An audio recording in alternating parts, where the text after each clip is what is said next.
वक्फ विधेयक 2024 बिल लगातार चर्चा में बना हुआ है। कभी सड़कों पर प्रदर्शन तो कभी सदन में गर्मा गर्म बहस।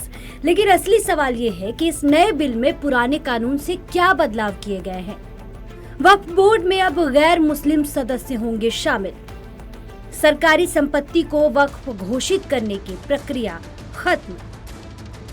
वक्फ ट्रिब्यूनल के खिलाफ अब हाई कोर्ट में हो सकेगी अपील। वक्फ सर्वे का जिम्मा अब जिला कलेक्टर के पास। वक्फ एक इस्लामिक धर्मार्थ संस्था है जो मुस्लिम समाज की संपत्तियों को मैनेज करती है, लेकिन इसे लेकर हमेशा विवाद बना रहता है, जिसकी भारत में करीब 8 लाख एकड़ से ज्यादा जमीन है। मौजूदा सरकार ने इस कानून में कई अहम बदलाव किए हैं। वक्फ बिल में किए गए हैं अहम संशोधन। वक्फ संपत्तियों से जुड़े मामलों में राज्य सरकार का नियंत्रण और भूमिका बनी रहेगी।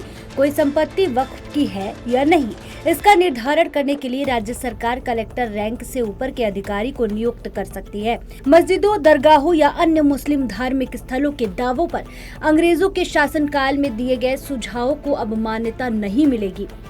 औकॉफ की सूची को गजट में प्रकाशित होने के 90 दिनों के भीतर पोर्टल पर अपडेट करना अनिवार्य होगा। वक्फ परिषद में पहले से मौजूद मुस्लिम सदस्यों के अलावा 2 गैर मुस्लिम सदस्य भी होंगे। बता दें 2022 से अब तक देश भर के हाई कोर्ट में वक्फ एक्ट के खिलाफ 120 याचिकाएं दायर की गई। सबसे बड़ा विवाद सेक्शन 40 को लेकर था, जिसमें वक्फ बोर्ड को यह अधिकार था कि वह किसी भी संपत्ति को अपनी घोषित कर सकता है और इसका विरोध भी उसी के ट्रिब्यूनल में किया जा सकता था। इसमें आम लोग कोर्ट में जाकर इस फैसले को बदलवा नहीं सकते थे, लेकिन संशोधन के बाद किसी भी पीड़ित को अब न्यायालय का दरवाजा खटखटाने का मौका मिल सकेगा। इस बिल के समर्थन और विरोध में अलग अलग दलीलें दी जा रही हैं। सरकार का कहना है कि इससे पारदर्शिता आएगी और संपत्तियों की गलत हेराफेरी रुकेगी, जबकि विरोधी इसे धार्मिक भेदभाव बता रहे हैं और सड़कों पर प्रदर्शन कर रहे हैं।